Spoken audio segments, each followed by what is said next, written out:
Un saludo para Gina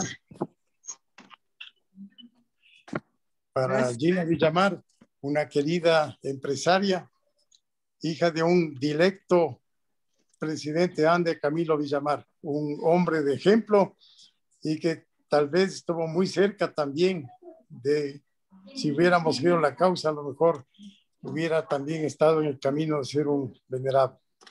Y obviamente también a nuestro querido amigo Pablo Villao, que ha sido un estudioso de la vida de esta persona, de un corazón inmenso, como ha sido en este momento el venerable Enrique Shaw.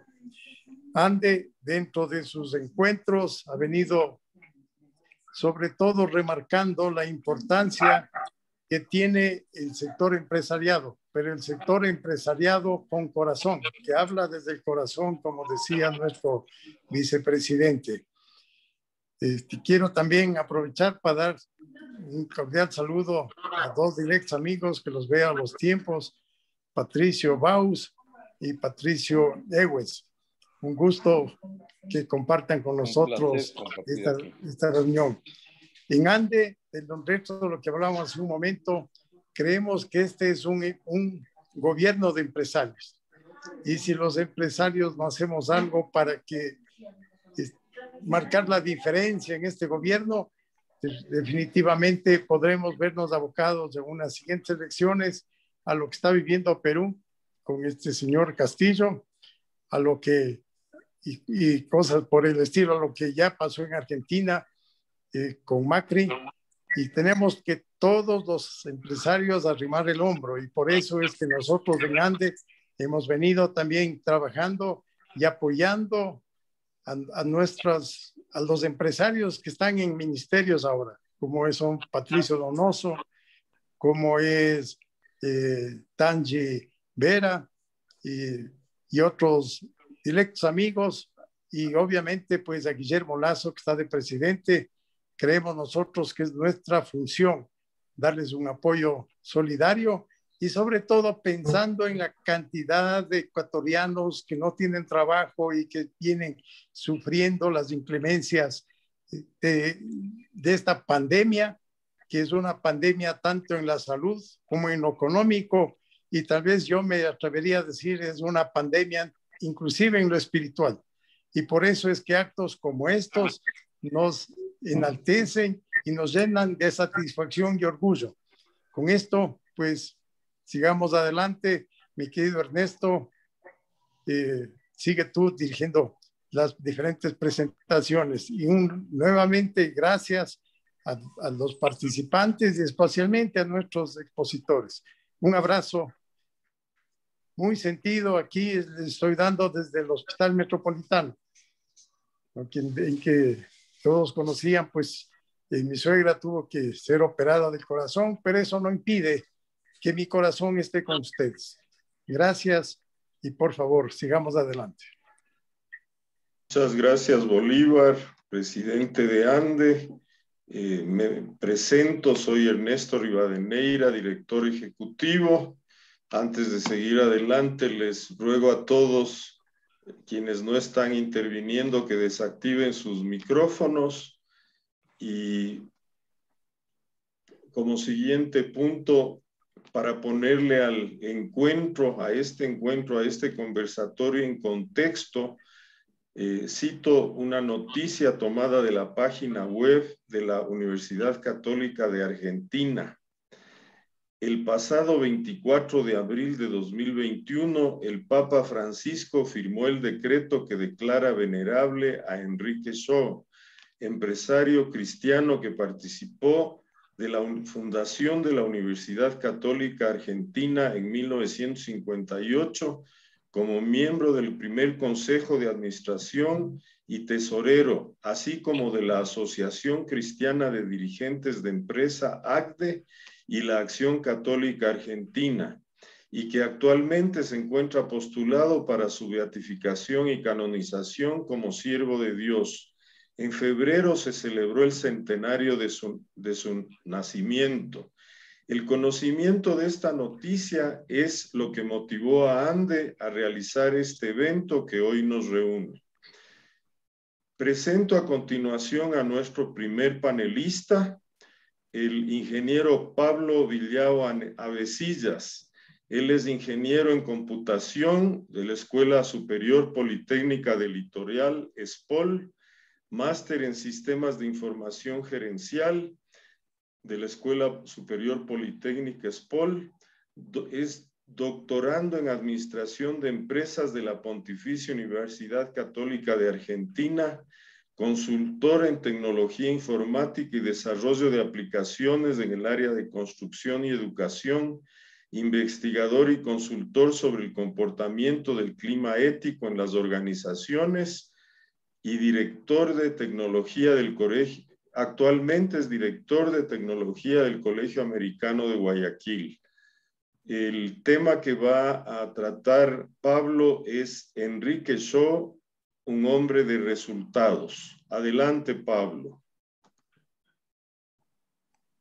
Muy buenas tardes con todos. Un gusto y una satisfacción para mí haber sido invitado a este conversatorio, gracias a Ernesto, a Pablo Pinto, que me contactaron. Y bueno, como ustedes verán, este es un tema de investigación en el cual no es de ahora, sino de hace algún tiempo atrás. Mi paso por la Universidad Católica de Buenos Aires y este tema de investigación correspondiente a la faceta de Enrique en la administración de empresas. Como ustedes sabrán, Enrique Shaw, un hombre que en sus múltiples facetas fue un referente para una vida cristiana, pues es sin lugar a duda la continuidad de su vida en la faceta como empresario y como administrador. Entonces, voy a comenzar a compartir una presentación, no sé si me permitan compartir. Sí, enseguida te habilito para poder compartir. Adelante, ya puedes compartir.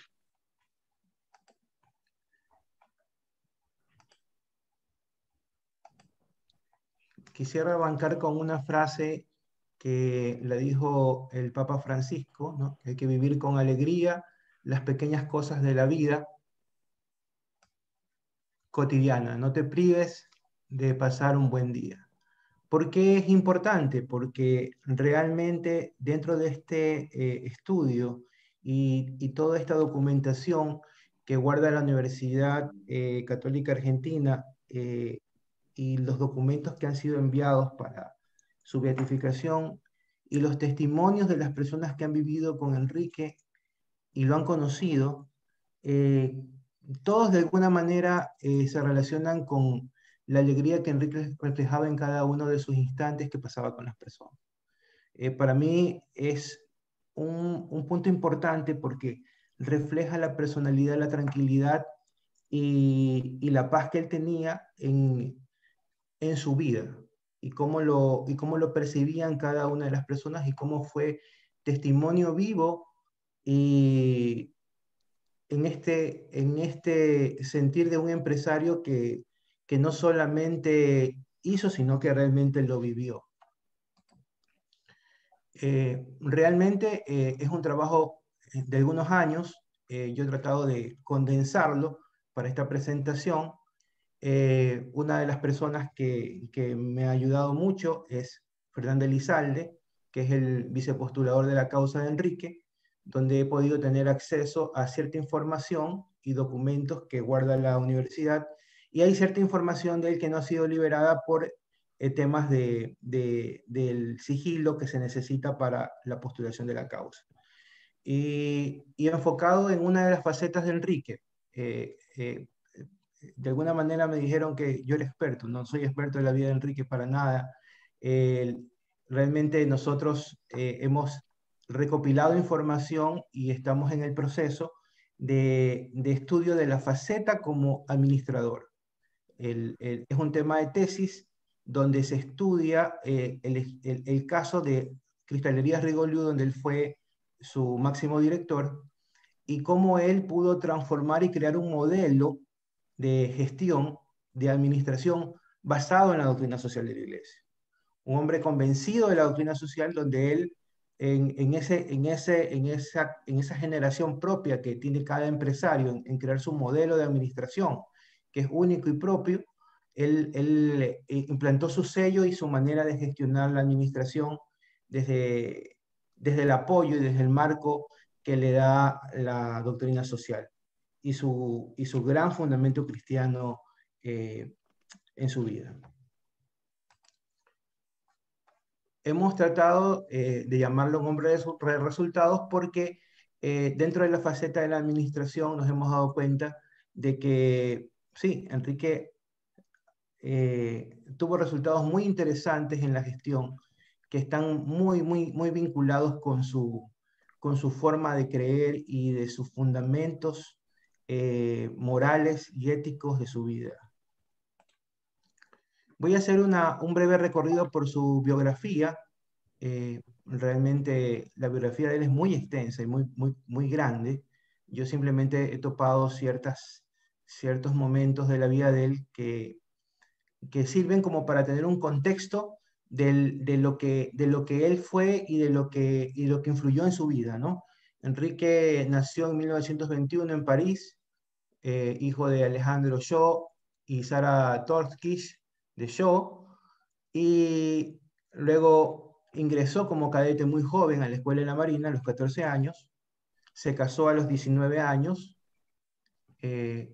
y comenzó su vida en unión con su esposa.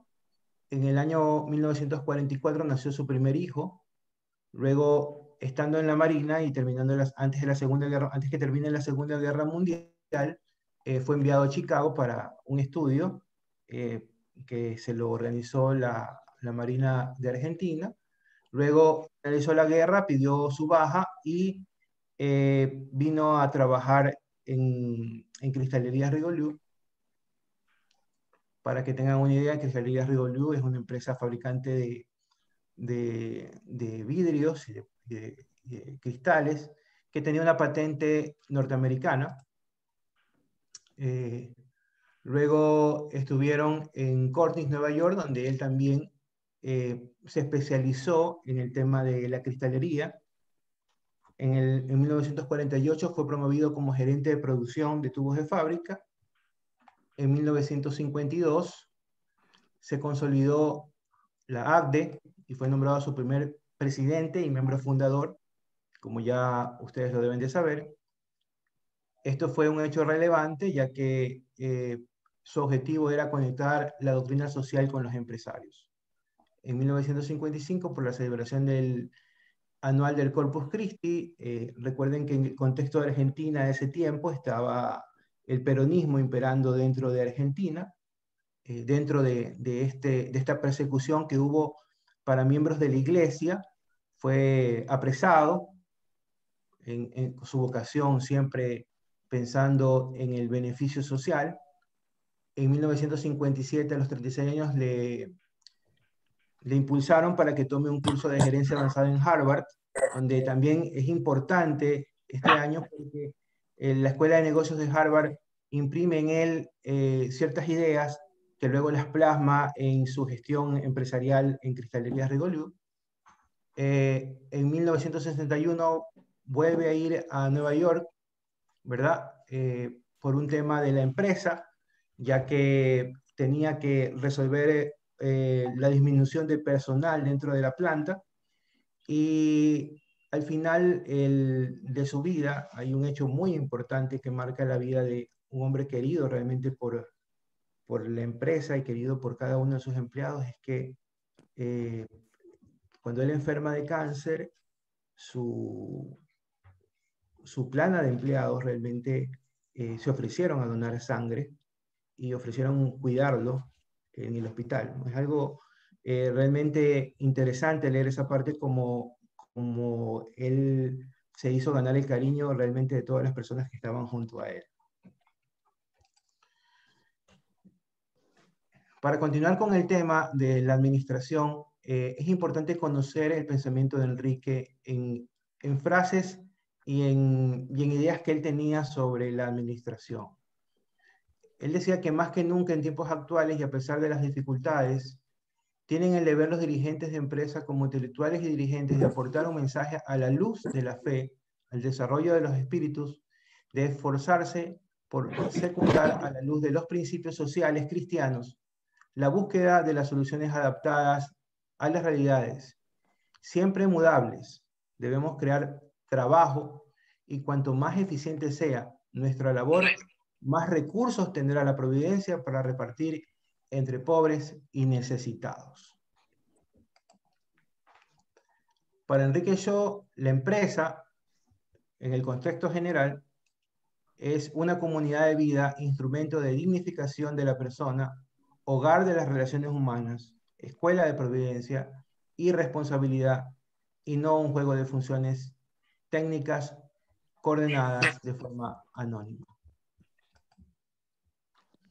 De lo expuesto se deduce que si bien la empresa funciona gracias a la búsqueda de la utilidad, el objeto no puede ser la máxima cantidad de utilidades, sino el máximo de resultados positivos en todas sus dimensiones. Este tema es importante porque Enrique Shaw, a pesar de haber vivido en un contexto hace muchos años, ya hace casi 60 años, el pensamiento sobre el contexto general de la administración y de lo que la empresa debe aportar a la sociedad era muy, muy avanzado. Resulta ser que cuando uno lee los documentos y los escritos de Enrique Shaw, al parecer es como que si estuviera leyendo un documento escrito hace pocos años. Una persona que tenía una visión del mundo realmente adelantada a nuestros tiempos, a los tiempos que él vivió. Realmente muy, muy actual. Yo creo que la visión de Enrique se adapta perfectamente a nuestra realidad actual, a pesar de haber vivido hace muchos años y que su pensamiento haya sido una innovación o algo disruptivo hace muchos años. Dentro de la documentación que se tiene de Enrique Shaw, se ha podido rescatar ciertas carpetas y ciertos escritos de él donde el pensamiento de él es importante en su forma de pensar y en su forma de administrar. Lo malo es considerar que a los negocios son unos negocios. Además de hacer algo, queremos ser alguien. Por ello, remarco, en mi opinión, es esencial la actitud. Lo que se puede conseguir cuando hay armonía en la empresa, cuando se ve que la empresa refleja su trayectoria en los hombres, se sienten representados por la empresa. La estructura de la empresa debe ajustarse a sus finalidades, al mínimo esencial que asegure el respeto mutuo entre los diversos detentadores de derechos. La empresa privada es inmejorable para producir bienes y lo que mejor se acuerda a la dignidad del hombre, pero que no vaya contra el bien común, que sea bien distribuido el fruto. Una patronal que no busca más que defender su posición es incapaz de mantener la paz social. La empresa, para transformar la realidad en algunas cosas, requiere un gran trabajo en equipo, organizado, de un liderazgo orientado hacia un bien común y los objetivos económicos de aquella. Enrique ejercía un liderazgo positivo.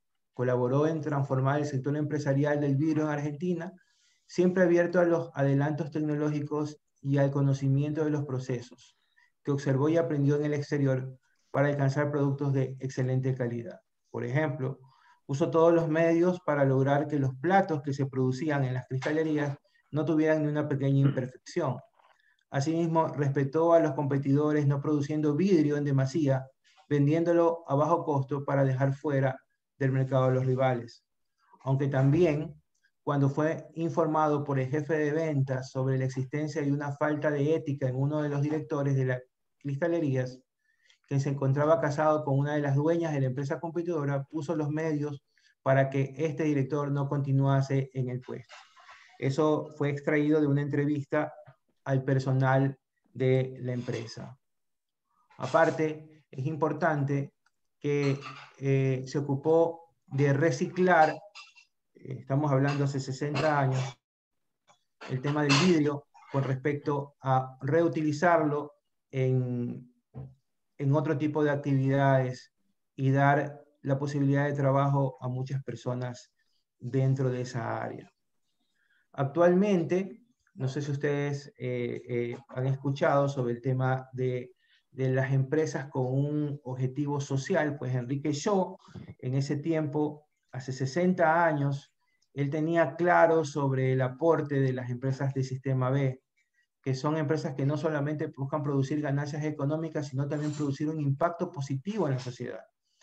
Este tema es interesante porque hay informes y documentos dentro de lo que se ha podido rescatar de Cristalerías Rigoliu, en que ya él se preocupaba del tema del contexto social y todo el contexto ecológico de la empresa. Es un tema que se lo podría abordar porque el avance de una persona en ese tiempo se debe realmente al conocimiento que él tenía sobre la doctrina social y sobre los lineamientos que la doctrina y el evangelio daban en su vida. Asimismo, no se trata de comprar el trabajo de un hombre. Shaw consideraba al dirigente de empresa con relación al medio ambiente como un forjador de historia, de un mundo mejor. Decía que si Dios está en la historia, lo importante es sintonizar con Dios. Enrique combinaba armoniosamente la obtención de las ganancias a corto plazo con la motivación ordenadora de largo plazo, obteniendo buenos resultados y utilizando al máximo las capacidades. Las relaciones de confianza y cooperación motivadas por Shaw entre los integrantes de la empresa llevaron a elevar la capacidad de producción, procesos cada vez más tecnificados y el desarrollo de las personas. El efecto de derrame se genera cuando lo cualitativo o lo cuantitativo y al revés. Desarrollo humano impulsa el crecimiento económico en una forma estable. Eso está en el documento hecho por Rocha en el 2013 con respecto a la vida y la administración y el modelo administrativo. También quiero destacar un balance de ingresos de Cristalerías Rigoliu, donde dentro del periodo de que él fue su director, ¿verdad?, tuvo ganancias razonables la empresa. Esto es parte de la documentación que se ha podido tener de la empresa de esos años, donde podemos ver que también fue un modelo exitoso en lo que tiene que ver con la administración de empresas. También hemos podido tener lineamientos en las cuales surgían dentro de la empresa cuando bajaban las ventas o había una disminución de las ventas.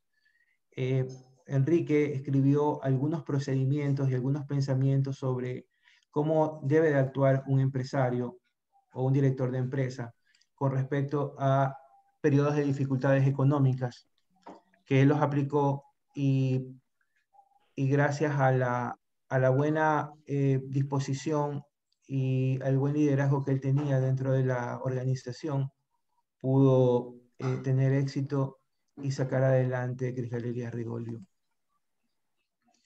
Hay pensamientos importantes hacia los dirigentes de empresa. Yo voy a leer 3 pensamientos de él que son muy importantes, donde le dice al dirigente de empresa, porque él pone en su empresa no solo el dinero, sino también su tiempo, su capacidad, su honor.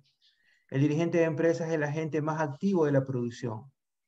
Es el primero de los trabajadores, pues su misión es hacer que la empresa cumpla con su fin. Su función es elegir. Es difícil elegir y dirigir hombres. Conocer la profesión y el mercado inspirar confianza. La experiencia nos enseña todos los días cómo, luego de un cambio de dueño, una empresa no sigue igual que antes, sino que mejora o empeora en forma marcada. Podemos concluir en este rápido examen que desde un punto de vista económico, nada es más necesario para la prosperidad de un país que el dejar un gran campo a la libertad de iniciativa y acción de los hombres, que tienen el coraje de asumir grandes responsabilidades personales y contar así con empresarios capaces, activos y honrados. La empresa debe aumentar en forma ininterrumpida su rendimiento, debiendo hacer producir al máximo todos sus factores. Ella también debe cumplir con la parábola evangélica de los talentos. Debemos trabajar por la elevación del hombre. Somos los responsables de la ascensión humana de nuestro personal, sin trabar por eso de ninguna manera la legítima iniciativa y su necesaria responsabilidad. También dentro de su personalidad, también Enrique tenía momentos de soledad, pero gracias a su gran alto nivel de espiritualidad, pude escribir este pensamiento que yo creo que es importante que los empresarios, los dirigentes de empresa, lo tomen en cuenta, ¿no? ¿En qué soledad me encontré entonces en mi trabajo como dirigente de empresa? Me sentí solo e incomprendido por unos y otros. Ningún representante de los sindicatos quería hablar a solas conmigo, por miedo a comprometerse, o a que los obreros pensaran mal de él. Tenía yo la impresión de que existía una barrera, o al menos, para usar una expresión en boga, una cortina entre los dirigentes de empresa y los trabajadores. Cuando un obrero deseaba hablarme, enseguida los demás creían que era solo para pedirme un favor. Y por otro lado, comprobaba también con pena cómo muchas personas me llamaban por teléfono a las 11 de la mañana o a las 3 de la tarde por no poder creer que a esa altura del día yo llevaba ya muchas horas destinadas a trabajar en Cristalería Rigolio. Cuánta soledad era la mía en el transcurso de mi trabajo empresarial. Estableció 4 ideas generales sobre los lineamientos que el empresario debe de tener. Indica que lo esencial es respetar la dignidad humana, la amabilidad y la buena voluntad, usar la inteligencia, estudiar y observar para dar con la adecuada técnica psicológica necesaria aún para la aplicación de ideales sanísimos. Comunicación, explicarle y consultarle. Participación, darle sentido a de colaboración, trabajo en equipo. Hay que tener energía, iniciativa, no descuidar el progreso técnico y el económico. También son 3 deberes que él sugiere que deben de tener los administradores. El del servicio, fundado en la palabra del mismo Jesús en Lucas 22:27, hace que la actividad de cada uno, aunque dirigida por su propia naturaleza a favorecer su interés particular, represente al mismo tiempo un servicio prestado al prójimo, directamente y o a través de la comunidad, pero sobre todo se traduce en una actitud. El del progreso, inspirado por el mandato bíblico de dominar la tierra en Génesis 1:28, y el de la parábola de los talentos en Mateo 25:14-30. Nos induce a estar a la cabeza de todo adelanto técnico que libere al hombre, multiplique su capacidad creadora y evite todo desperdicio de lo material. El usar todo el potencial de los hombres y de la tierra da un beneficio material, pero también deja un beneficio espiritual. En cuanto al deber de procurar la ascensión humana, no es más que la consecuencia lógica de la enseñanza básica del cristianismo sobre la eminente dignidad de todo ser humano. Santo Tomás manifiesta concretamente que debemos hacer que todo converja al máximo incremento de la personalidad. Para finalizar, Enrique Shaw muestra su intención de vivir la doctrina social de la Iglesia en cada decisión o hecho concreto. Una constante que caracterizó su vida fue la valoración de la empresa como lugar de desarrollo de las virtudes, tarea de todos, pero de especial responsabilidad para los empresarios. En cambio, puede afirmarse que Enrique Shaw se preparó con seriedad para una misión. En este sentido, su paso por la Marina le ayudó a valorar la adversidad, el trabajo ordenado y la conveniencia de la obediencia en las organizaciones. A través de sus lecturas se fijó un plan exigente de autoeducación. Una vez decidido emprender su camino de dirigente de empresa, trabajó teniendo en cuenta la trascendencia social de sus decisiones o actitudes. Procuró mejorar la clase empresarial y al mismo tiempo aliviar la dureza de la vida del obrero. Estuvo a favor del hombre, la persona. Diría que se ha de colaborar en su realización. En definitiva, el punto está en que Enrique, como ustedes saben, tomó los lineamientos que le proporcionaba la doctrina social en su vida y el Evangelio, y lo que hizo fue extender su vida a la empresa. Yo lo que he podido ver dentro de la documentación y de los documentos que existen sobre la empresa y sobre los testimonios de las personas que vivieron con él, no es simplemente más que una extensión de su vida personal en la empresa. Él vivió con alegría la empresa y fue un referente y fue el que pudo hacer que la empresa pueda tener una visión y una estructura formada en su manera de ser, en sus creencias y en sus virtudes y en su parecer ético. En definitiva, Enrique Shaw pudo demostrar que sí es posible generar empresa basado en una idea general de la doctrina social. Eso es una parte realmente del estudio. Si hay personas interesadas en leer un poco más, puedo hacerles llegar documentación sobre este tema, y hay documentos, como les dije, que no han podido ser liberados aún, pero que esperamos que con el tiempo podamos tenerlos al acceso de este estudio. Muchas gracias a Pablo Villao por esta presentación. Como él me explicó desde un comienzo cuando se le invitó a participar aquí, él está enfocado principalmente en el ámbito empresarial y solo ese ámbito ya es muy extenso. Sin embargo, creo que nos ha dado una presentación de la esencia de lo que fue Enrique Shaw en el ámbito de la empresa, que nos enriquece y nos permite conocer una parte de lo que fue la vida de él. Hay que decir que a eso hay que añadir a la vida empresarial de Enrique Shaw, que él fue un hombre de familia, esposo, padre de 9 hijos, y ahí, según me ha explicado Pablo, hay otras personas que están investigando para el proceso de beatificación, y por ahí leí que ya al momento hay 13,000 hojas, 13,000 folios que conforman el proceso de beatificación. En todo caso, hay que decir también, no sé si quedó claro, que Pablo Villao está haciendo su doctorado, su tesis doctoral en torno a la vida, enfocado en la vida empresarial como administrador de Enrique Shaw. Bueno, antes de seguir adelante, quiero dar la bienvenida a un expresidente de ANDE que vi su nombre entre los presentes, que es Pedro Villamar. Le agradecemos su presencia.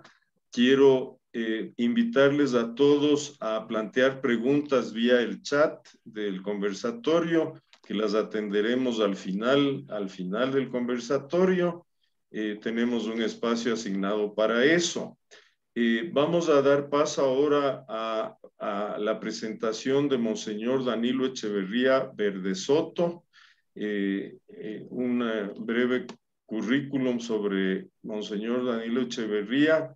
Nació en Quito en 1962, hizo sus estudios en el pensionado Borja número 2 de los Maristas, la secundaria en el Colegio Los Andes, también de los Maristas, el último año de secundaria Antwerp. Aquí hago un pequeño paréntesis. Por ahí se oye a un perrito que ladra, y eso significa que alguien tiene el micrófono activado por favor, si lo puede desactivar. El último año en Antwerp High School en Estados Unidos. Estudios universitarios de medicina, 2 años. En el Seminario Mayor de Ibarra, 5 años. Licenciado en Teología de la Universidad de Navarra en 1987. Fue ordenado sacerdote el 29 de mayo de 1988 por el Papa San Juan Pablo II. Como sacerdote se ha desempeñado como capellán auxiliar de la Clínica Universitaria de la Universidad de Navarra. En el Seminario Mayor de Ibarra fue secretario y formador de 1991 al 98, profesor de Teología Fundamental, Teología Moral, Teología Natural del 91 al 2001, vicerrector del 1998 al 2002, rector del 2003 al 2006. Fue secretario del Sexto Sínodo Diocesano de Ibarra en 1995, miembro de la Comisión de Clero, Vocaciones y Seminarios de la Conferencia Episcopal, vicepresidente de la Organización de Seminarios Ecuatorianos en 2000 y 2001, miembro del Consejo Presbiteral. Actualmente es obispo auxiliar y vicario general del Arzobispado de Quito. El tema que va a tratar Monseñor Danilo Echeverría es venerable. ¿Qué significa venerable desde la perspectiva de la Iglesia? Adelante, Monseñor Danilo. Muy buenas tardes con todos. Nuevamente quiero manifestar mi gratitud a todas las personas que, por un lado, propusieron mi nombre para esta charla y luego por esta gentil invitación para compartir con ustedes algunas ideas sobre el tema que acaba de mencionar Ernesto. Espero que lo que les voy a decir pueda en algo tal vez clarificar o orientar lo que nuestra Madre la Iglesia piensa acerca de estos procesos de canonización, dentro del cual está este paso de llegar a ser venerable, y en ese sentido se entienda mejor toda esta riqueza que implica el que una persona esté en este proceso. Yo quería empezar esta exposición recordando algo que está en el Catecismo de la Iglesia Católica.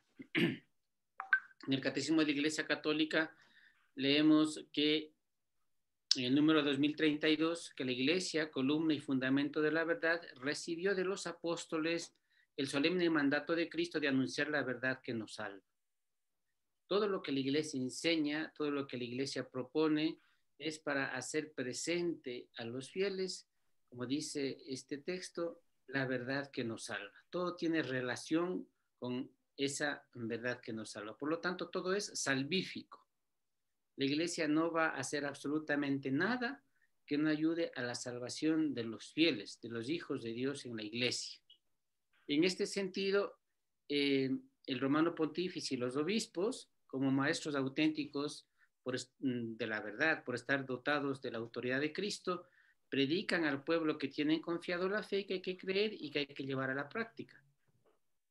El Papa y los obispos tenemos esa dulce obligación, esa dulce carga, si cabe hablar, de hacer todo lo que esté a nuestro alcance para que esa realidad salvífica, ese misterio de amor misericordioso, esa presencia paterna de Dios, llegue a todos los fieles y ojalá llegue de la manera más personalizada, más directa, que de verdad el fiel se sienta como comprometido con aquello que la Iglesia le está diciendo.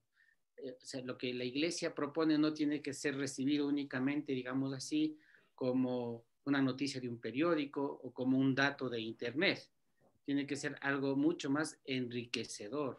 Tiene que, ojalá llegue a las fibras más íntimas de la persona y realmente se sienta movida la persona que recibe el mensaje a tomar un rumbo nuevo en su vida o a reafirmarlo, a confirmar lo que esté ya haciendo en su vida y, lógicamente, a testimoniarlo y difundirlo con las personas con las cuales pueda relacionarse. Por lo tanto, la misión que tiene el Papa y los obispos reviste una autoridad tal como lo entiende la Iglesia, una autoridad que es difícil comprenderlo en los ámbitos actuales porque la autoridad socialmente, civilmente se entiende de otra manera. La autoridad en la Iglesia es, podríamos decir, la autoridad que tiene un artista común con una obra de arte.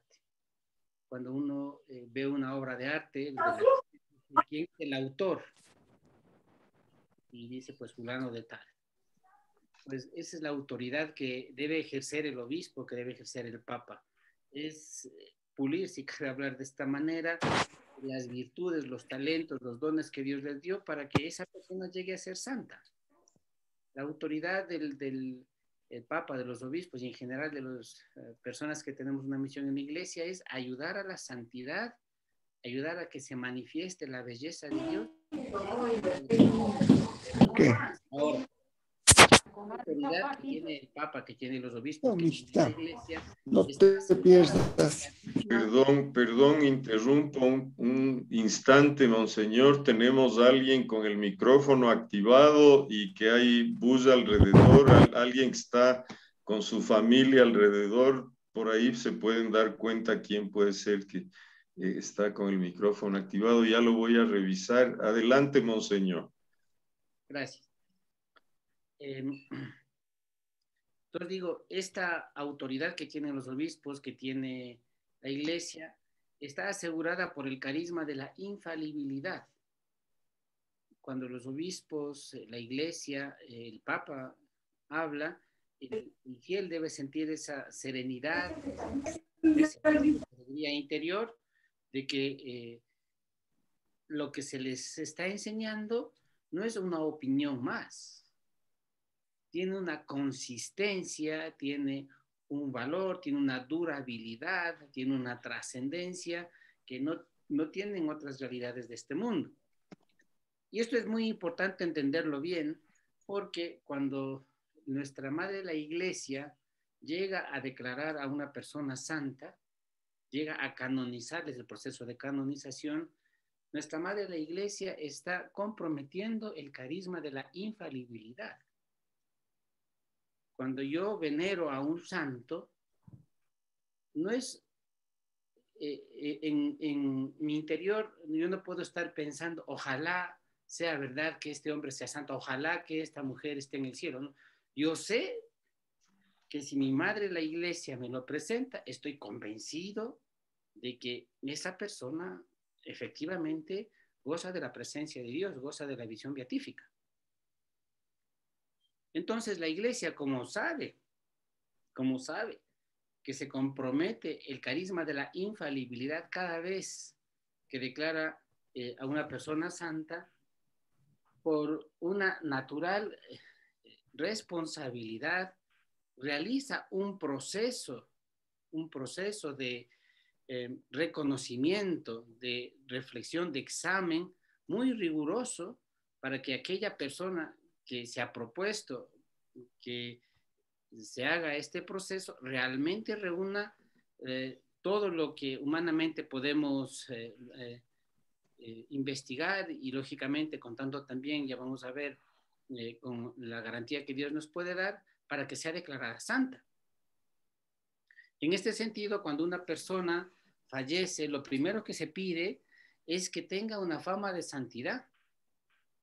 O sea, las personas que están alrededor reconozcan que esa persona efectivamente ha tenido una vida que destaca por el común de las personas que le rodean, por el testimonio de amor a Dios, de serenidad, de gozo, una serie de cuestiones que se van analizando, o sea, una fama de santidad que tiene que perdurar en el tiempo.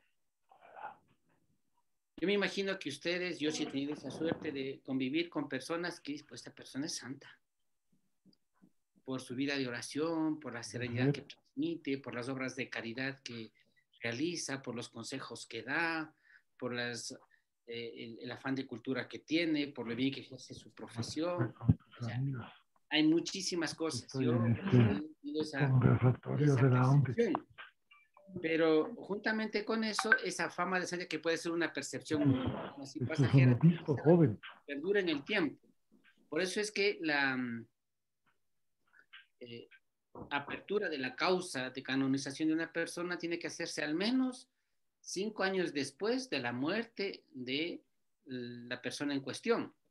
No se puede hacer al día siguiente de la muerte.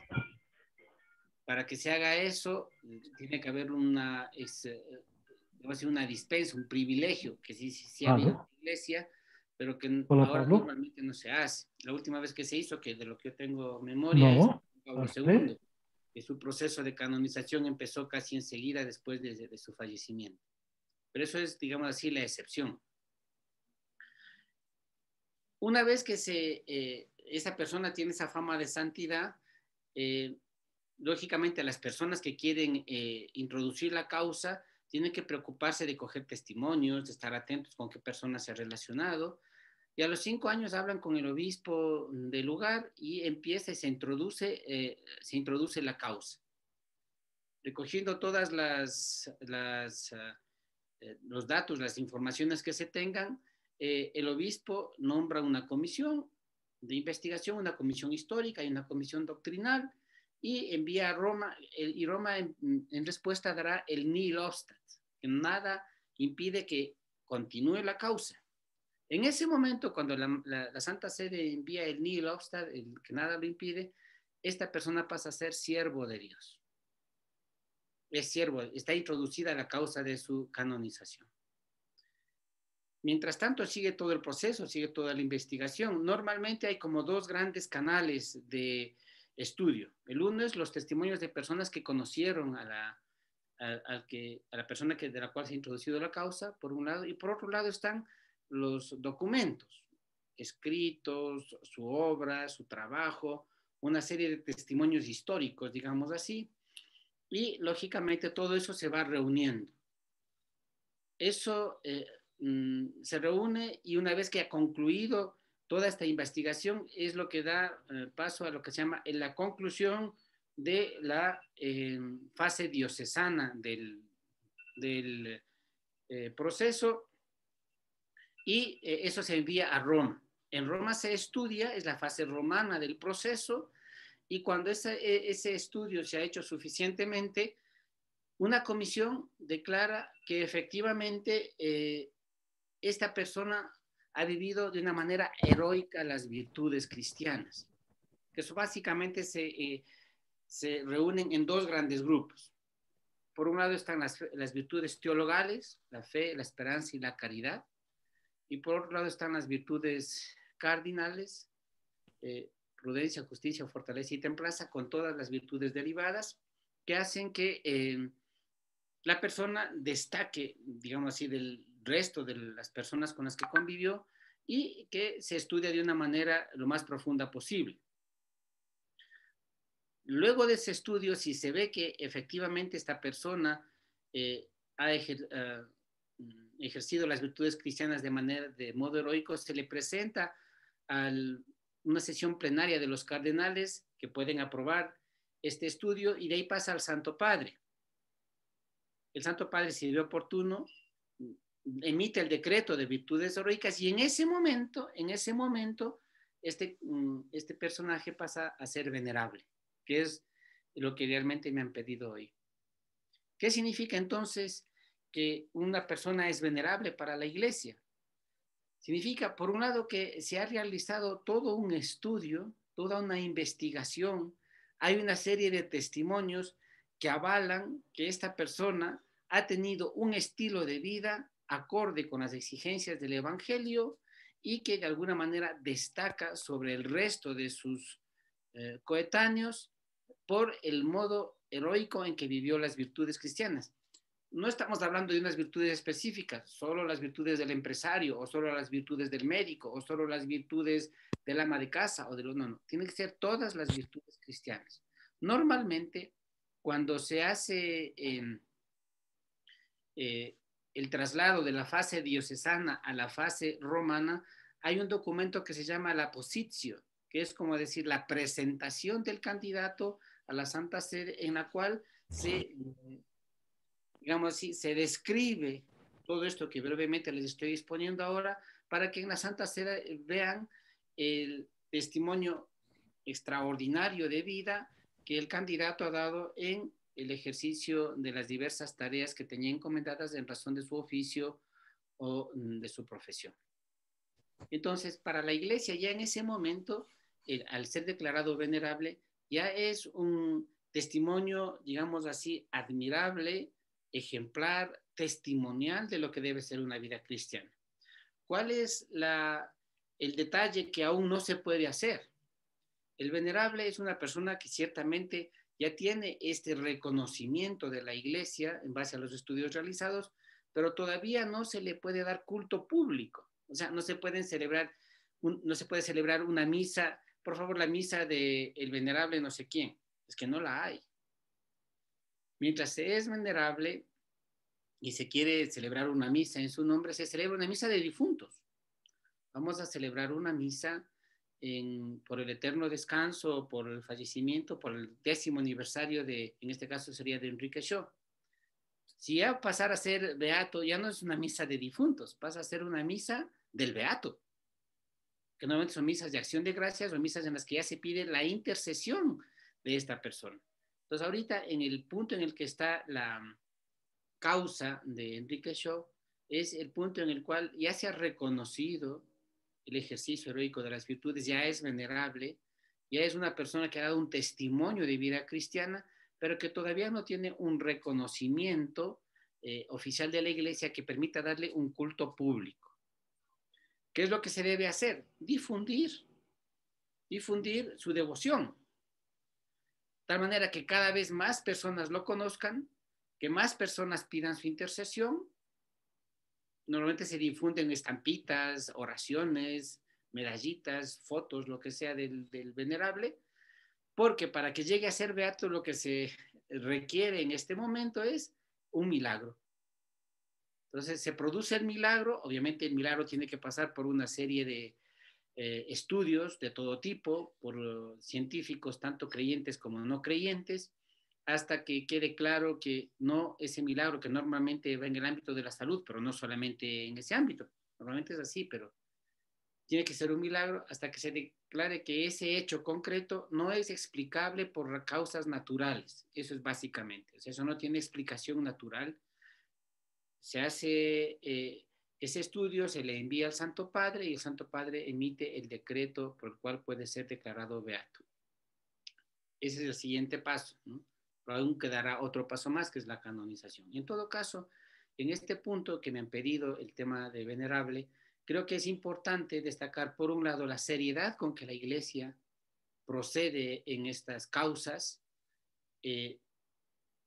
la grandeza que significa que una causa haya llegado al punto en el cual el candidato, en este caso, es ya llamado venerable, y también la expectativa que hemos de tener para que, si Dios lo permite y se obra el milagro, pueda ya llegar a ser beato y tener culto, un culto parcial todavía como beato, y ojalá llegue a ser santo. No sé si con esto un poquito, algo siquiera les puedo añadir sobre en qué punto está la causa, qué significa que se haya introducido una causa, qué representa para todas las personas que tenemos una cierta cercanía con una persona que es venerable y qué es lo que falta. Y confiemos en que un empresario como Enrique Shaw, y ojalá muchos empresarios, ojalá todos los que están en pantalla, ojalá que de todos podamos introducir las causas y decir, pues eso, han dado un testimonio coherente de vida cristiana y se han esforzado por dar testimonio de su fe ahí en el ambiente en el que se mueve. Muchísimas gracias.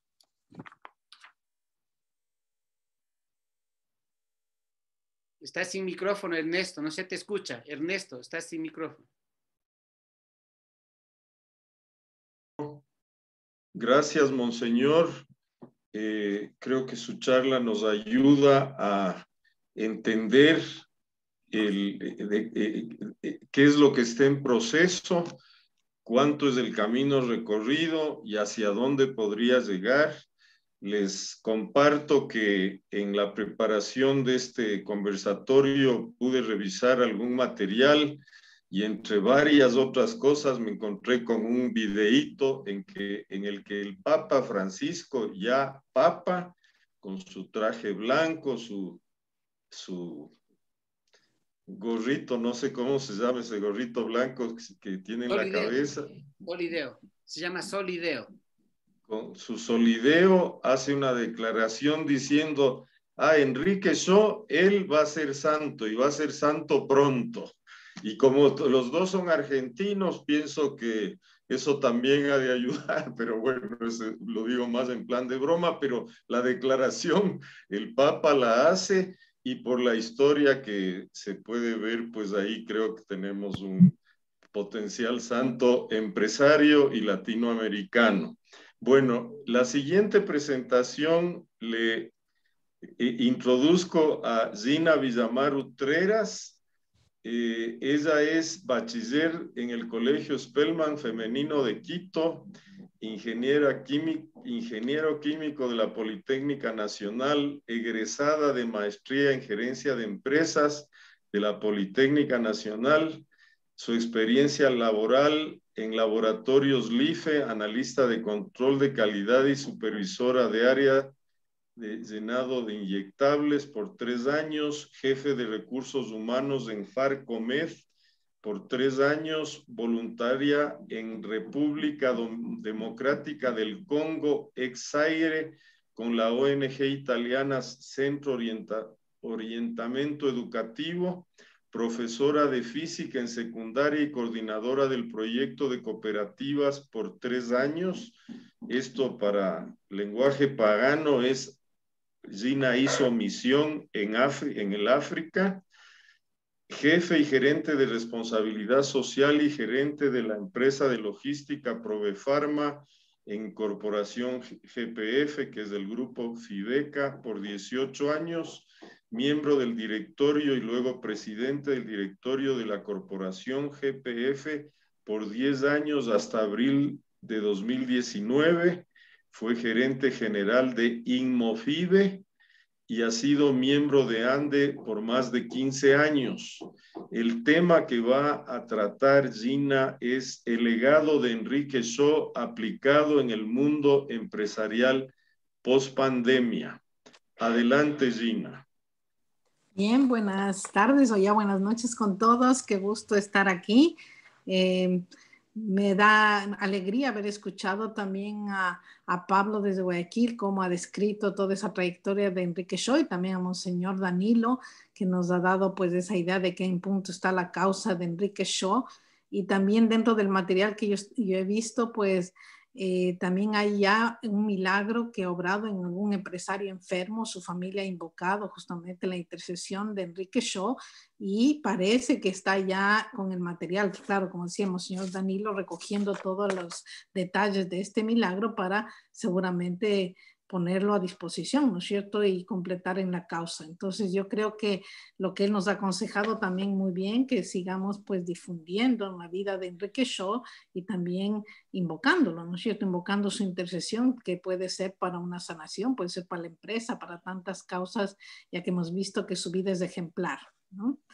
Y bueno, yo no quiero que tengan grandes expectativas, quería compartirles algo de parte mía en cuanto a que este personaje a mí me ha impactado ya desde hace varios años. Como ustedes dicen, pues incluso el que me hizo encontrar con él fue mi papi, Galo Villamar, que es uno de los fundadores de ANDE. Él empezó ANDE con esta idea, ¿no? De también que sea una asociación cristiana de empresarios, pero nunca en el nombre tuvo, sino claro, siempre abierto, pero vemos que en ACDE, que es la Asociación Cristiana de Dirigentes de Empresa en Argentina, sí lleva la denominación cristiana, lógicamente con la apertura, ¿no? Sabemos que incluso el Papa Francisco pues siempre dice, y todos sabemos, podemos colaborar de todas las creencias y religiones cuando hay pues estos objetivos más grandes y que merecen la pena pues apoyar el hombro. Entonces me recuerdo que incluso él buscó y trajo los libros de de Argentina. Entonces, y creo que dentro de la vida también que hemos crecido, bueno, Pedro también está en este conversatorio, hemos sido una familia empresaria y creo que mi padre nos ha indicado muchas cosas y creemos que hemos tratado también de aplicarlas. No es fácil como Enrique y da gusto pues que Enrique sí lo ha logrado y que estén estudiando incluso como un caso en la Universidad en Guayaquil. Entonces, daré algunos ejemplos también de empresa cuando hable de Enrique, porque justamente se dice qué legado. Y no pienso agotar en estos puntos que yo señalo, simplemente creo que abrir, como decir, los interrogantes en cada uno de nosotros para profundizar la vida de Enrique Shaw y ver qué luces nos da en nuestra vida de empresarios. El primer valor me parece a mí que ha sido la familia, es un legado muy grande, ¿no? Porque a veces el riesgo en la empresa es que me dedico tanto a la empresa que olvido mi familia. Y en cambio Enrique Shaw supo equilibrar muy bien estos dos aspectos, ¿no es cierto? Y los hijos dan testimonio de que llegaba muy cansado tal vez de su trabajo y que él les dedicaba el tiempo, jugaba y demás, les hacía parecer que lo más importante para él era ese compartir en familia. Y luego también con su esposa, mucha confianza, ya lo decían al principio, donde creo que pues el sostén para un buen empresario también es su esposa, y también, como decíamos, los hijos que actualmente también pues siguen su legado. Luego él pensaba también que la familia es su empresa, porque ahí decía también Pablo, claro, es una comunidad donde se viven los valores, pero en algunas partes también, y a los hijos les decía, miren, es mi otra familia, y les invitaba incluso a que visiten la casa, que era mucha confianza de que venían, conversaban con él, le hablaban. Como dice, habrá tenido tiempos de soledad también, que no había confianza con los de personas de sindicatos y demás, pero también él era muy abierto. Cuando él viajaba afuera también decía, ¿qué necesitan? Y ponía un cartelito ahí, ¿qué necesita cada uno? Y cada uno le encargaba alguna cosa y él traía de su viaje. Claro, imaginemos, habrá sido al inicio una empresa no muy grande, pero eran detalles muy, muy particulares que implica la cercanía que él tenía con sus empleados y que llamaban familia, ¿no? Creo que también de lo que nosotros hemos visto, decía algún rato, decíamos, es la familia del grupo Fibeca, ¿no es cierto? O sea, como familia, llaman colaboradores, no empleados. Creo que hay detalles que se pueden ir también nosotros y ahora más todavía en este tiempo de post-pandemia, que lo que hemos aprendido es la importancia de la familia. A veces nos hemos quedado recluidos y quienes nos han acompañado, nuestra familia. Entonces, creemos que quien no creía pues el valor de la familia ahora lo ha descubierto mucho más. Entonces, esto era muy importante para él. Él incluso no quería ser gerente al inicio, sino un obrero. Pero un guía espiritual le dijo, no, tú tienes que ser dirigente, así puedes hacer mayor bien. Y ustedes ven, llegó a hacer mucho por tanto por la empresa como por los dirigentes de empresa. Luego otro aspecto importante me parece que es la parte de cómo conservar la fuente de trabajo y también proteger el trabajo de sus empleados en tiempos de crisis, como lo decía también Pablo. Él hubo un momento que fue a Estados Unidos con la matriz que tenía de su fábrica y prácticamente le dijeron que despida a una cantidad muy grande de colaboradores porque no daba la situación económica de la empresa. Y él dijo que no, que si despedían a uno solo, él iba a renunciar también. Su esposa quedó muy preocupada, decía, no teníamos otro trabajo, teníamos tantos hijos, y él dice que va a renunciar, pero era para decir que tenía una solidaridad tan grande, pero también una visión. Y él les dijo, no, miren, podemos quedarnos con esta gente, pero ellos van a colaborar. Hicieron trabajos de mantenimiento, aprovecharon el tiempo de maneras distintas.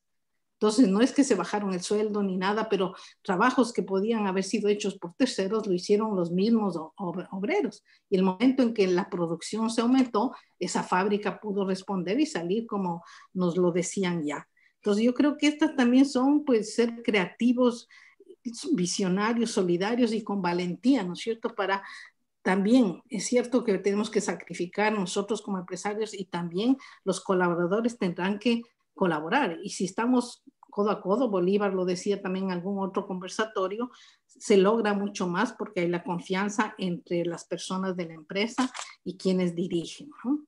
Entonces, esto fue algo, y ustedes ven también, se preocupó mucho por la capacitación y otros detalles que no son solamente monetarios, ¿no es cierto?, sino hacer crecer a la persona. Como decía, la empresa no puede surgir si no surge también los empleados.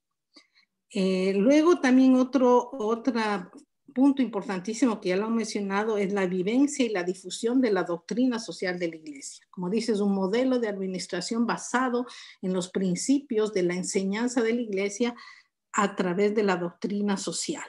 Entonces, y él estaba tan convencido que hizo conferencias, convenció a otros empresarios, porque una cosita es estudiar los libros, incluso actualmente hay el Convenio de Doctrina Social de la Iglesia que regula todos los documentos, pero otra cosa es el día a día, no a la corrupción, la solidaridad. Yo recuerdo que un tiempo la competencia puso muchos locales, ¿por qué? Porque pagaban plata y les daban los permisos. Nosotros dijimos no y pues no nos dieron ni un permiso. Entonces, cuando uno quiere mantener sus principios también hay consecuencias. Pero como dice, el Señor no se deja ganar en generosidad y también nos da esas posibilidades. Entonces, ahora yo creo que el legado es ¿cuál? Continuar viviendo y aplicando esta doctrina social de la Iglesia. Ustedes saben, Papa Francisco últimamente nos ha dado el Laudato Si, que habla todo lo de la casa común y la protección, ¿no es cierto?, del ambiente, y también el documento Fratelli Tutti, o Todos Hermanos, que nos dice eso, ¿no es cierto? Aquí o salimos todos juntos y somos solidarios, o realmente pues no vamos a salir mejores de esta situación y de esta pandemia, ¿no? Entonces, incluso los capítulos, les invito también a profundizar en este Fratelli Tutti, son muy interesantes, ¿no? Porque él ve todas las sombras y problemáticas del mundo. Después, en el segundo, nos da la luz a través de la parábola del buen samaritano, y el lenguaje que él usa y dirige, acuérdense que es para personas de buena voluntad. No estamos hablando que la doctrina social de la Iglesia es solo para los cristianos, solo a los católicos, no, es muy amplia. Él siempre dirige sus documentos, como lo han hecho los papas anteriores, para las personas de buena voluntad. Y en esta parábola del buen samaritano, realmente nos dice que o somos nosotros los que pasamos de largo, o simplemente tenemos que, tal vez somos los caídos, necesitamos ayuda, o deberíamos ser el buen samaritano, pero que nos falta a veces mucho para hacer y pagar de persona, como lo hizo este personaje en la Biblia. Y luego también dice que el mundo tiene que no tener fronteras, tiene que ser un corazón abierto. Habla mucho del diálogo, de escucha, de empatía, de encontrar soluciones, de encontrar consensos, y llega a la amistad social, ¿no es cierto?, que tanto habla, y también habla de caminos de reencuentro, de solidaridad, de subsidiariedad, de dignidad humana, que nos decía también Pablo, y de la paz, es decir, y también la colaboración con las otras religiones. Entonces yo creo que sí nos falta, ¿no es cierto? Tal vez nosotros y Ande podríamos dar ese toque también, ¿no es cierto? También viendo en qué ambientes y cómo podemos nosotros no solo hablar, sino que empaparnos un poco más. Recuerdo que hicimos hace tiempo un gran estudio de esto, incluso la redefinición de lo que era antes y la misión y todo en base de esto, pero creo que es dinámico y tenemos que estar muy pendientes para ello. Luego el ámbito de la educación, ¿no es cierto? O sea, él fue parte, como ya lo dijo Ernesto, en el inicio de la Universidad Católica de Argentina, ¿no es cierto? Y él se preocupó no solamente, digamos, de los pensos, y era del directorio, pero también como tesorero de comprar los implementos, y hay testimonios de sacerdotes, incluso cuando él ya falleció, que agradecía muchísimo. Dice, desde ahí empezó también a preocuparse mucho por quienes trabajaban en la universidad. Y actualmente hay un premio que se llama Premio Enrique Shaw, que lo dan a los proyectos solidarios, ¿no es cierto? Todos los estudiantes todos los años hacen un concurso y demás. Nosotros también podríamos, ¿no es cierto? ¿Por qué no aquí fomentar un premio de este tipo en la universidad, empujado por Ande, ¿no es cierto? Si más adelante hay alguien aquí en Ecuador, ¿no es cierto?, que estemos también impulsando, que yo creo, como lo ha dicho Monseñor, requiere mucha calma y cuidado y esa fama de santidad, pero bueno, seguimos trabajando, seguimos viviendo, el Señor verá, ¿no es cierto? Pero es importante poner estos modelos, porque en la actualidad faltan modelos y la gente cree que solo son los artistas de esto, y nos decían al inicio, hay santos empresarios, seguramente, y muchos que no están en el altar, pero necesitamos también que la gente los conozca, ¿no es cierto? Y que si no sabemos y si no es solo Enrique Shaw y logramos, como decían al inicio, tener otros nombres, qué mejor para poder difundirlos en el ambiente, como decíamos, tanto empresarial como de universidades. Y esto del premio a mí me gustó mucho porque es realmente como, y puede ser que lo da ANDE, ¿por qué no? Que no lo dé la universidad, pero fomentarle para que haya una participación de muchas personas, ¿no? Entonces, a mí me ha gustado mucho y creo que esto nos abre un horizonte muy grande, ¿no? En este momento, ya para terminar, yo quería que nos proyecte, por favor, Ernesto, una presentación pequeña que traje como para dejar claros los puntos y también dejarles, enseñarles que el Papa ha escrito, el Papa Francisco, un libro que no está editado por el Vaticano, sino un libro por las otras librerías que se llama Soñemos Juntos, donde da también pautas para este post-COVID, ¿no es cierto? Cómo construir un mundo más fraterno y solidario. Por favor, Ernesto. El volumen, no se te escucha, está sin micrófono. ¿Sí logras proyectar? Sí. A ver, denme un segundo para poder proyectar. Mientras tanto, quiero hacer una sugerencia. Yo le había pedido a Monseñor que nos dé una bendición a los participantes, a los empresarios y a los trabajadores que son parte del mundo empresarial y en general al Ecuador del encuentro, que en este momento vive una nueva oportunidad en la cual los empresarios tenemos un papel muy, muy importante, como dijo el presidente de ANDE al inicio. Adelante, Monseñor Rasteso, me arreglo para proyectar. Gracias, Ernesto. Sí, para mí es una alegría estar en esta reunión. Le agradezco tanto a Ernesto que me haya permitido estar y lógicamente para mí es una alegría añadida el poderles dar la bendición, obviamente a ustedes los que están aquí participando virtualmente de esta reunión, y a través suyo a todas las personas que por un lado integran sus hogares, sus familias, pero también a las personas que integran las empresas, las instituciones en las que han trabajado, están trabajando o quién sabe después colaborarán. Esta bendición va con un profundo agradecimiento por todo el bien que realizan a tantas personas, a tantas familias, por todas esas realidades de trabajo que a tantas personas alivia en tantos aspectos, por esa cercanía, por esa preocupación, por ese deseo de colaborar a la sociedad y al desarrollo de todo el aparato social. De verdad, una gratitud muy grande y mis mejores deseos para que todas las empresas salgan de la mejor manera. Quiero en este sentido pedir a Dios que el ejemplo de Enrique Shaw, que ustedes han podido de alguna manera conocer y en cierta medida profundizar, les ayude también a que cada uno, de acuerdo al trabajo, a la empresa que tengan, puedan desarrollar esas virtudes cristianas y dar ese testimonio maravilloso de la fe que tenemos y del bien que podemos hacer si la ponemos en práctica allí donde trabajamos. Y por la intercesión de la Santísima Virgen María, les bendiga a Dios Todopoderoso, el que es Padre, Hijo y Espíritu Santo. Amén. Muchas gracias nuevamente a ustedes. Muchas gracias, Monseñor. Pregunto si están ya ahí viendo la pantalla de Gina. Es decir, no. La pantalla, perdón, la mía. Si están viendo la presentación del...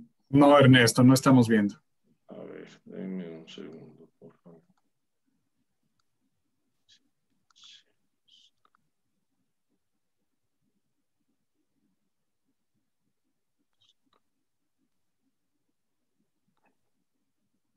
Ya, ahora ahí sí debería parece estar, ya. Sí, adelante, señor. Adelante, Gina, tú me vas diciendo cuándo cambie, por favor. Sí, pero no está en proyección, pero bueno, no importa, está grande la letra y yo pienso que la miran. Hay que ponerle... A ver, ahí está. Ahí está bien. Gracias. Entonces aquí estaba justamente el legado de Enrique Shaw aplicado en el mundo empresarial post pandemia. Adelante, por favor, Ernesto.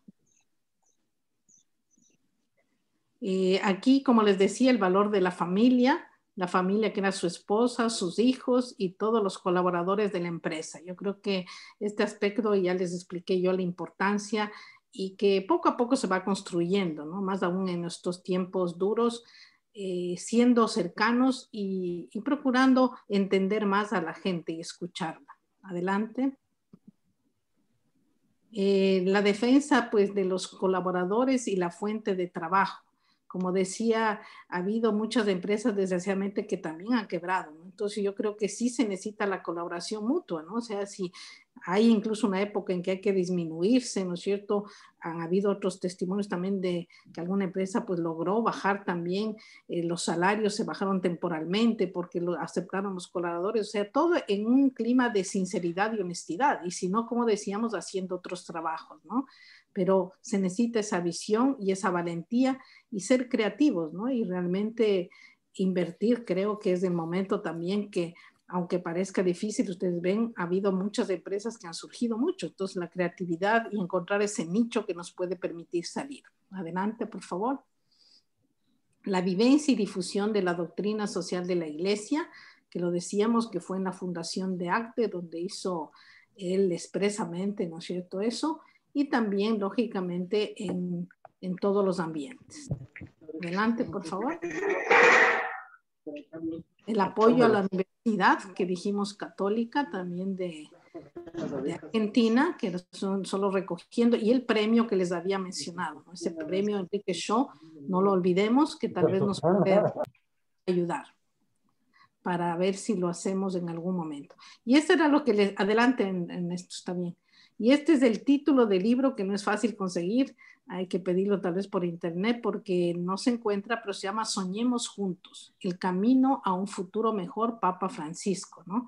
Es hecho por él mismo y un autor de Inglaterra que lograron hacer, y el Papa estaba muy contento de hacerlo, ¿no? Entonces son, como decir, permitámonos en este tiempo duro que parece tan difícil y que no da lugar a esperanza, seguir creyendo y soñando juntos para salir de esto de una manera mejor.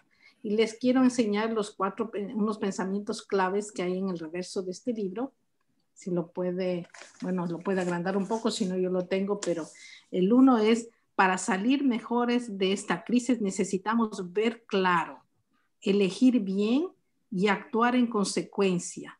Hablemos del cómo, atrevámonos a soñar, porque una vez que soñemos vamos a tratar de ponerlo en práctica. El segundo dice: tenemos que rediseñar la economía para que ofrezca a todas las personas una vida digna, a la vez que proteja y regenere la naturaleza, que ya nos comentaba Pablo, también Shaw era anticipado a sus tiempos en la sostenibilidad de la empresa, en una empresa responsable. Y acuérdense también que hay eso en la doctrina social de la Iglesia, la hipoteca social sobre los bienes que tenemos honradamente ganados, pero es una gracia de Dios y tenemos que ponerlo al servicio de los demás. Tercero, ¿cuál es el fruto más grande de una crisis personal? Diría que la paciencia, condimentada con un sano sentido del humor que nos permite aguantar y crear espacio para el cambio. Cuarto, cuando hablo de cambio, quiero decir que esas personas que están ahora en la periferia se conviertan en los agentes del cambio de la sociedad. El Papa Francisco cree muchísimo en las organizaciones barriales, en los pequeños grupos, y yo creo que también ahí nosotros como empresarios, acuérdense, la responsabilidad social, decimos hacer desarrollar a esos pequeños proveedores o demás, ¿no? Entonces, fijémonos también en esos grupos que pueden ayudar mucho a esta sociedad y ellos también crecer. Quinto, no poseemos la verdad, sino que la verdad nos posee y constantemente nos atrae desde la belleza y la bondad. Sexto, el pecado es el rechazo de los límites que exige el amor. Y el séptimo, nuestro mayor poder no es el respeto que los otros nos tienen, sino el servicio que podemos ofrecer a los demás. Entonces, que nos quede pues en la mente estos pensamientos que son claramente, yo creo, son actuales del Papa Francisco, pero los vivió ya Enrique Shaw. Muchas gracias a todos. Muchas gracias, Gina. Creo que sumando las 3 presentaciones tenemos un contenido muy rico, muy poderoso y valioso que pretendemos en este encuentro que este sea un abreboca. Creemos que con Enrique Shaw tenemos harta tela que cortar y no dejo de mencionar para pasar al último punto que lo que hemos visto hoy día definitivamente tiene una profunda relación con la realidad que estamos viviendo actualmente en Latinoamérica. En estos días estamos viviendo el drama de Perú y creo que todos los que estamos aquí podemos, no nos es difícil relacionar que si el mundo estuviera habitado por Enríquez Shows, si América Latina estuviera poblada de empresarios que apliquen la doctrina social de la Iglesia en la vida práctica, que la saquen de los libros a la vida real, a la vida de sus trabajadores, la historia de América Latina sería diferente. Esa es la invitación que tenemos siempre, todos los días, de hoy en adelante. La teníamos hace 20 años, hace 50, hace 100 años. Si no nos subimos al tren hace 100 años, pues ahora es el momento de subirnos. Así que muchas gracias a los conferencistas. Le quiero pasar ahora la batuta a Pablo Pinto, por un lado, para que a ver si tenemos alguna pregunta, algún comentario que nos haya llegado por el chat que podamos compartir, y pedirle a Pablo como vicepresidente de ANDE que haga el cierre de este riquísimo encuentro. Gracias, Ernesto. Gracias a los 3 expositores. Realmente nos quedamos con un sabor, con ganas a más, ¿no? Realmente todos estos temas son extremadamente profundos, cada uno de ellos, y podríamos hacer un evento para cada cosa. Con Ernesto, cuando organizábamos este evento, nos decía, este es un appetizer, ¿no? Un abreboca de lo que debe venir adelante. Así que no hay preguntas. No sé si alguien tiene una pregunta mientras comento algo. Con gusto la recibimos vía chat. Lo que queremos es comentar algo que nos deja Enrique toda la vida, todo lo que hemos escuchado, ¿no? Y que el Papa Benedicto nos señaló en su encíclica Caritas in Veritate, es verle a Enrique un empresario en salida, ¿no?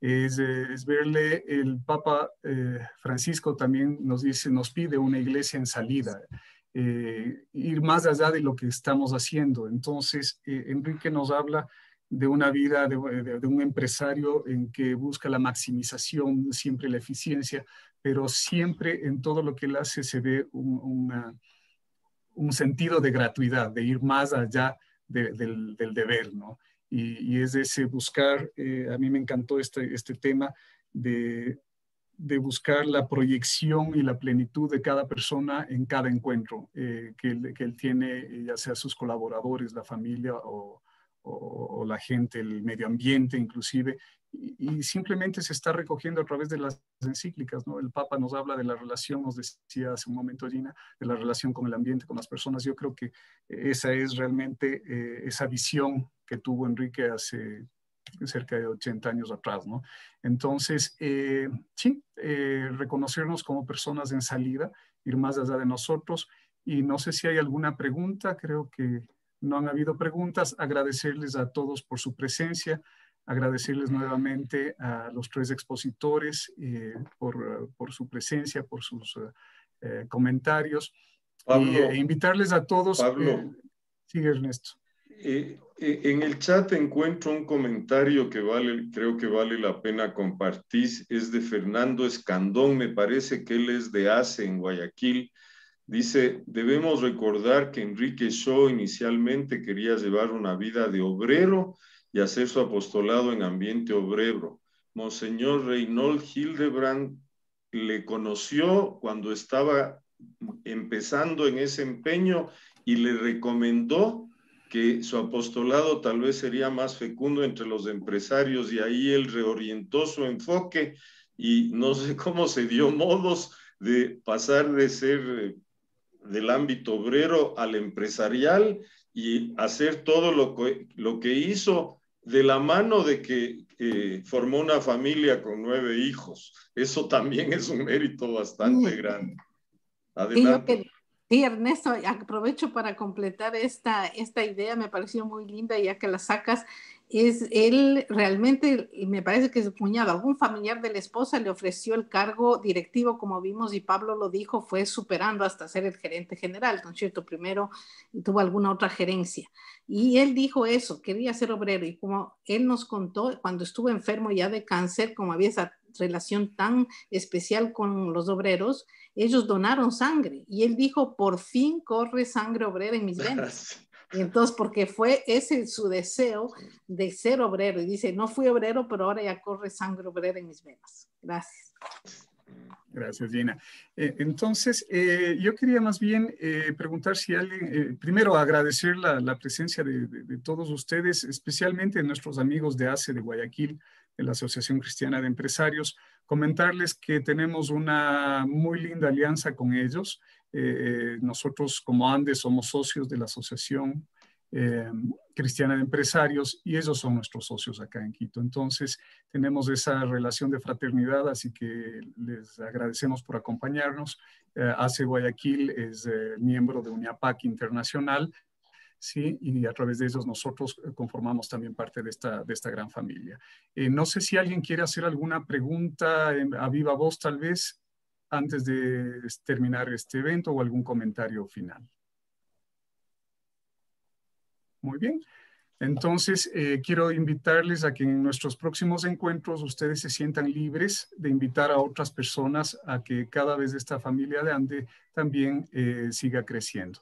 Les agradecemos mucho, que tengan una buena noche a todos. Muchas gracias a todos. Hasta la próxima. Muchas gracias y felicitaciones. Gracias, buenas noches. Muchas gracias, muchas gracias. Gracias a todos. Gracias. Gracias desde Gracias. México. Muchas gracias. Gracias. A los participantes de Chao, Fernando, gusto verte. internacionales. Chao, Pablo, gracias. Un saludo a todos.